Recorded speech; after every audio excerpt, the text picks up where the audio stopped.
Annyeonghaseyo mga Chingu. Welcome po sa Wikang Korea. Dati po akong EPS worker sa South Korea at gusto ko lang pong mag-share ng aking natutunan tungkol sa basic Korean language. Ito po ang sagot sa Lesson 80. 누구랑 약속이 있어요? 누구랑 약속이 있어요?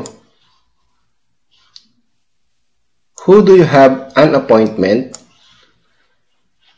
Kanino ka po may appointment? So, nugu, who, or sino.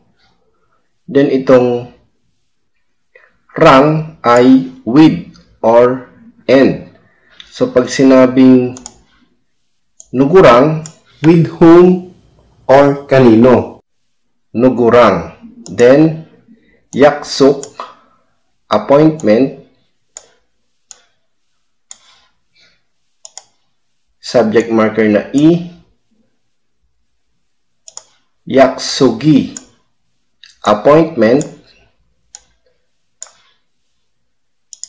then isyo or iso, have or may or mayroon.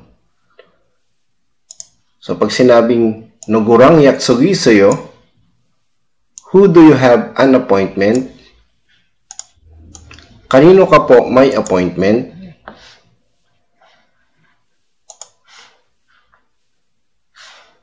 So, Lesson 81, Sonnim, meaning is customer or guest. So, sinasabi dito, parehong tinatawag na sonnim sa Korean ang isang customer sa trabaho. So, halimbawa, nagtatrabaho ka sa restaurant. Yung mga customer doon, pwede mong tawaging sonnim. At isang kaibigan na bumibisita sa bahay, sa iyong bahay. So, ang tawag din sa bisita sa bahay ay sonnim. Mga halimbawa ng pangungusap. 엄마, 손님이 왔어요. 엄마, 손님이 왔어요. Mom, a guest came. Nanay, may dumating pong bisita. So, 엄마, mom, or nanay. Then, sonnim, guest, or bisita. Subject marker na i.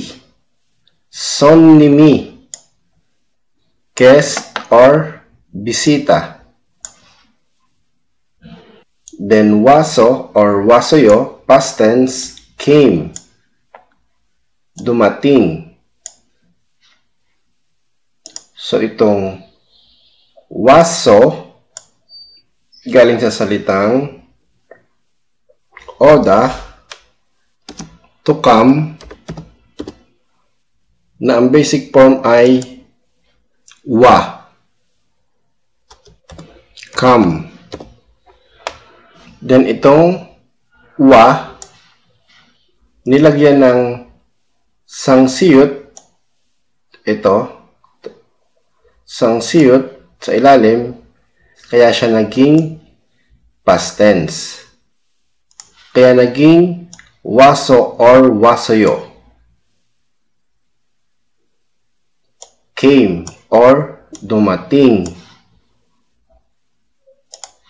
So, 엄마, 손님이 왔어요. Mom, a guest came. Nanay, may dumating pong bisita. There another example. 손님, 몇 분이세요? 손님, 몇 분이세요? Customer, how many people are there? Or customer, madaling salita, pwede mo siyang tawaging Sir or ma'am, ilan tao po or ilan po kayo? So, 손님 몇 분이세요? So, 손님, customer,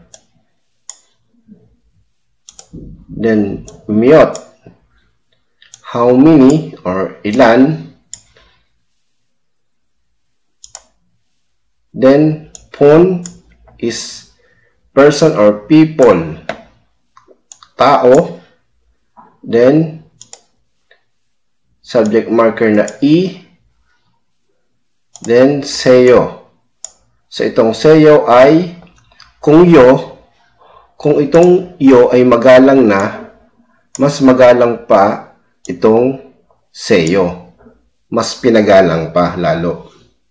So 손님 몇 분이세요? Customer, how many people are there? Or sir, ma'am, so yun na rin yung tinutukoy doon yung customer.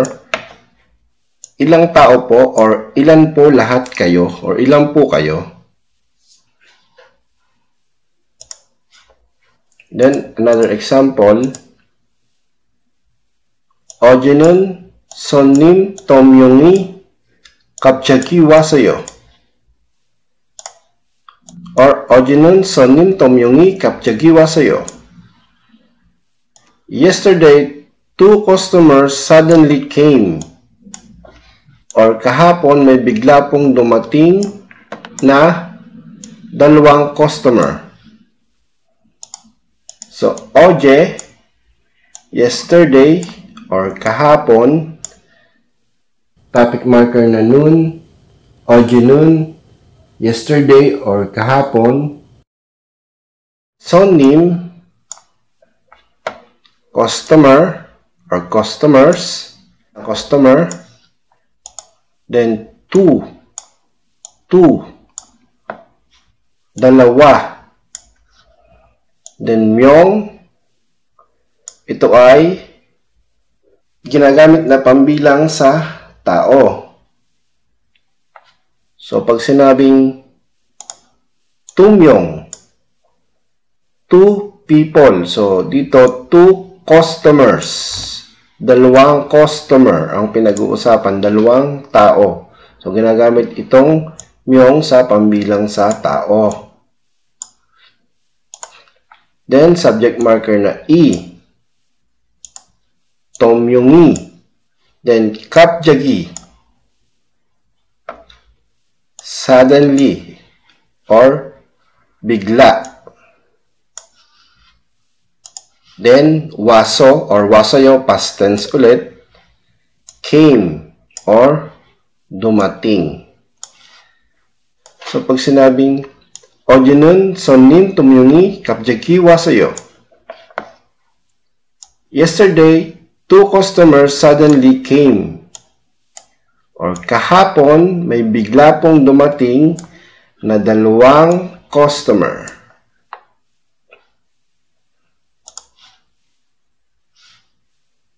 So, dito naman tayo sa quiz.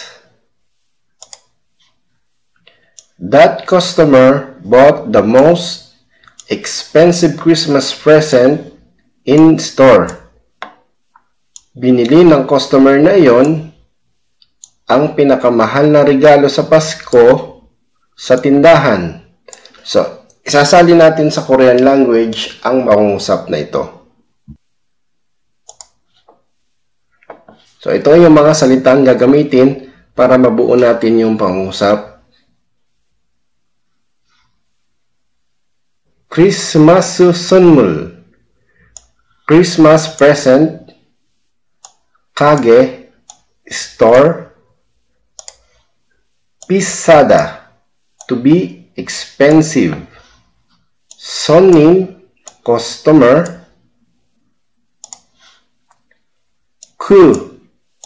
that, subject marker na E, location marker na ESO, 제일, most, object marker na ul at sada tubay. So, i-comment nyo lang po sa baba ang inyong mga sagot at sa susunod po nating lesson ay atin po itong sasagutan. So, sana po ay may natutunan kayo sa lesson natin ngayon. Next lesson po, kesok plus verb. To continue verb. So, please subscribe to this channel lang po and please click the bell button para ma-update po kayo kung may bago po ang upload ng mga videos. Like, comment, and share na rin po sa ating mga chingu na nagsaself-study ng Korean language. Maraming pong salamat at God bless po sa ating lahat.